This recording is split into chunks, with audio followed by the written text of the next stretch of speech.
আমাদের অত্যাচার করতে করতে তাদের অত্যাচারের সীমা যখন আমাদের মায়েদের, বোনেদের, সন্তানের, প্রত্যেকটা ঘরে রিক্সাওয়ালা, দিনমজুর থেকে শুরু করে সবার উপরে যখন এটার প্রভাব পড়েছে,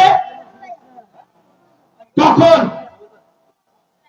আমাদের এই 16 বছর লড়াইয়ের সাথে সারা দেশবাসী একাত্মতা প্রকাশ করে খুনি ফ্যাসিস্ট হাসিনা,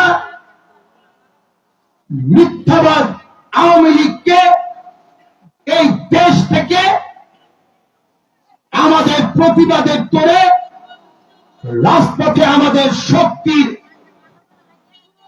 ক্ষমতা দেখে, শক্তি দেখে তারা এই দেশ থেকেই পালিয়ে গিয়েছে। পালিয়েছে না?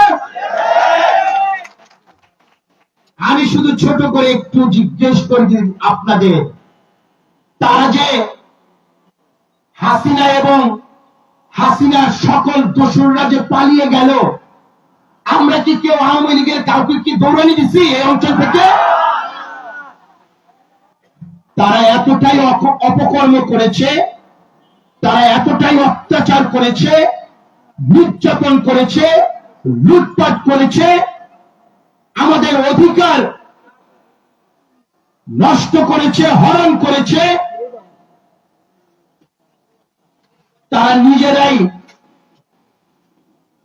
তাদের অপকর্মর ভয়ে তারা পালিয়ে গিয়েছে, ঠিক না?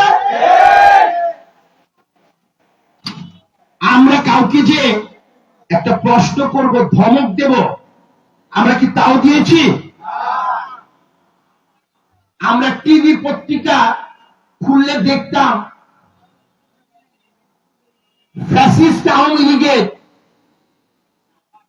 কাকা, কাকা কি কা কা কা বলেন তো কি? আমরা দেখেছি তাকে বলতে, শুনেছি তাদেরকে বলতে হাসিনার অবৈধ মন্ত্রিসভা, অবৈধ সাংসদদের, যে তারা নাকি যেদিন ক্ষমতা ছাড়বে ওই দিন নাকি হাজার না লক্ষ লক্ষ লাশ পড়বে, বলেছে না? আমরা দেখিয়েছি ওরা অত্যাচারী আর আমরা ক্ষমাশীল। আমরা কি চেয়েছি? বাংলাদেশ জাতীয়তাবাদী দল বিএনপি, আমাদের দলের ভারপ্রাপ্ত চেয়ারম্যান জনাব তারেক রহমান, উনি কি চায়? আইনের শাসনের মাধ্যমে সকল দুর্নীতিবাজ, লুটেরা, দখলবাজ, তাদেরকে আইনের মাধ্যমে আইনিভাবে তাদের বিচার হবে। গত 16 বছর ছিল না আমাদের কোনো নিরাপত্তা, ছিল না আমাদের কারো সম্মানের নিরাপত্তা, ছিল না কারো ব্যবসা প্রতিষ্ঠান চাকুরির নিরাপত্তা।